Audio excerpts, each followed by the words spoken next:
जय श्री कृष्णा। आज हम लोग महाभारत का 5वां पार्ट पढ़ेंगे या स्तुति करेंगे। इस 5वें पार्ट में कद्रु और बिंता की कथा तथा गरुड़ की उत्पत्ति ये हम लोग पढ़ेंगे या स्तुति करेंगे। ठीक है। उग्र सवाजी कहते हैं, शौनकादि ऋषियों अमृत मंथन की वह कथा है जिसमें उसे सर्वा घोड़े की उत्पन्न होने की बात भी है। आपको सुना दी कि इसी उजरे सरवा घोड़े को देखकर कुद्रु बिंता से कहा, बहन जल्दी से बताओ तो यह घोड़ा किस रंग का है। बिंता ने कहा, बहन यह असराज से श्वेत वर्ण का है। तुम इसे किस रंग का समझती हो। कुद्र ने कहा, अवश्य ही इस घोड़े का रंग सफ़ेद है, परंतु पूंछ काली है। आओ अब हम दोनों विषयों में बाजी लगाएं। यदि तुम्हारी बात ठीक हो तो मैं तुम्हारी दासी रहूंगी और मेरी बात ठीक हो तो तुम मेरी दासी रहना।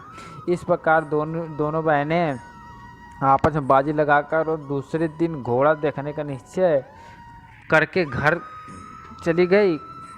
कद्रु ने बिंता को धोखा देने के विचार से अपने 1000 पुत्रों को यह आज्ञा दी कि पुत्रों तुम शीघ्र ही काले बाल बनकर उग्रसर्वा की पूंछ ढक लो, जिससे मुझे दासी न बनना पड़े।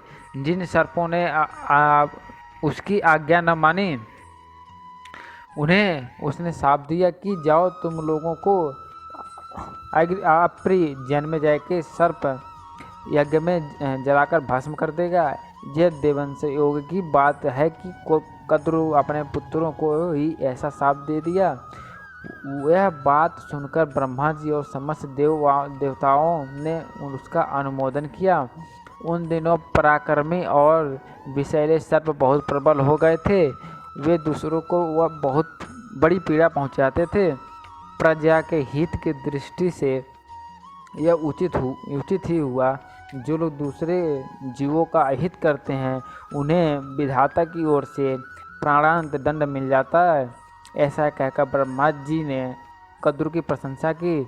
कद्रु और बिंता ने आपस में दासी बन के बाजी लगाकर बड़े रूढ़ और आवेश में यह रात बिताई। दूसरे दिन प्रातः काले होते ही निकट से घोड़े को देखने के लिए दोनों चल पड़ी। सर्पों ने परस्पर विचार करके निश्चय किया कि हमें माता की आज्ञा पालन करना चाहिए। यदि उसका मनोरथ पूरा न होगा तो वह प्रेम भाव छोड़कर रोष पूर्वक हमें जला देगी। यदि इच्छा पूरी हो जाएगी तो प्रसन्न होकर हमें शाप से मुक्त कर देगी। इसलिए चलो हम लोग घोड़े की पूँछ को काली करते हैं।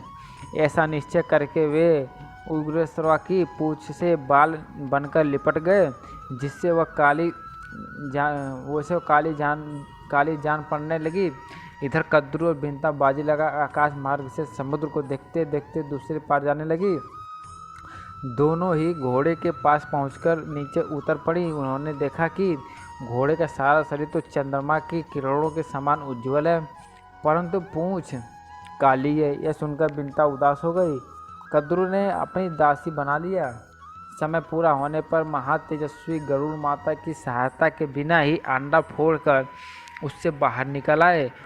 उनके तेज से दिशाएं प्रकाशित हो गई।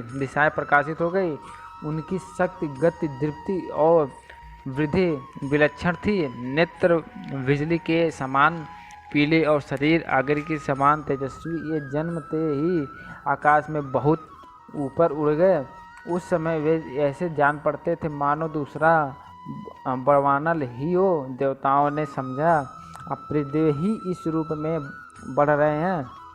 उन्होंने विश्व रूप अग्नि शरण में जाकर प्रणाम पूर्वक कहा, अग्निदेव आप अपना शरीर मत बढ़ाइए। क्या आप हमें भस्म कर डालेंगे। देखिए आपकी यह तेजोमयी मूर्ति हमारी ओर बढ़ती आ रही है। अग्नि ने कहा, देवगण यह मेरी मूर्ति नहीं है, यह बिंता नंदन परम तेजस्वी पक्षीराज गरुड़ हैं। इन्हीं को देखकर आप लोगों को भ्रम हुआ है। ये नागों के नाशक, देवताओं के हितैषी, आसुर के शत्रु हैं। आप इनसे भयभीत ना हो, मेरे साथ चलकर इनसे मिल लें। अग्नि के साथ जाकर देवता और ऋषियों गरुड़ की स्तुति की। देवता और ऋषियों की स्तुति सुनकर गरुड़ जी ने कहा, मेरे भयंकर शरीर को देखकर जो लोग घबरा गए थे वे भयभीत न हों। मैं अपने शरीर को छोटा और तेज को कम कर लेता हूँ। सब लोग प्रसन्नतापूर्वक लौट गए। एक दिन बिनीता अपने पुत्र के साथ बैठी हुई थी। कद्रू ने बुलाकर कहा, मुझे समुद्र के भीतर नागों के एक दर्शनीय स्थान देखना है, वहाँ तुम मुझे ले चल।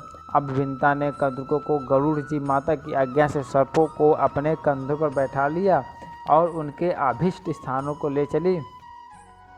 गरुड़ जी बहुत ऊपर सूर्य के निकट चल रहे थे।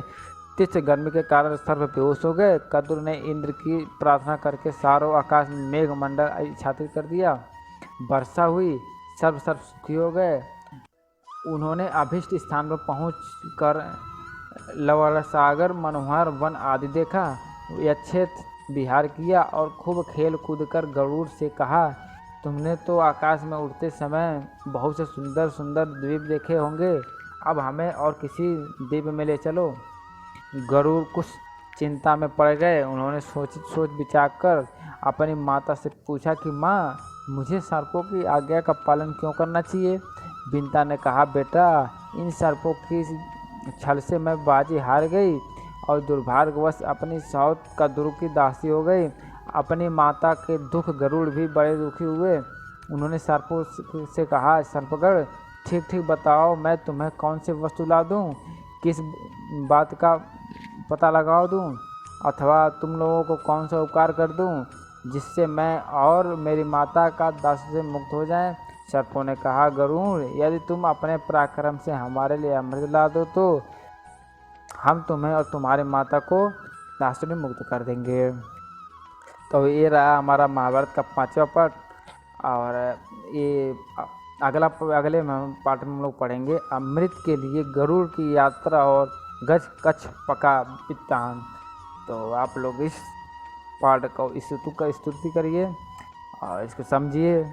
और कुछ इसमें आपको लगता है कि इसमें कुछ त्रुटि हुई है, उसको भी आप आग्रह कर सकते हैं। चलिए, आप लोग इस पार्ट को स्तुति करते रहिए। जय श्री राधे।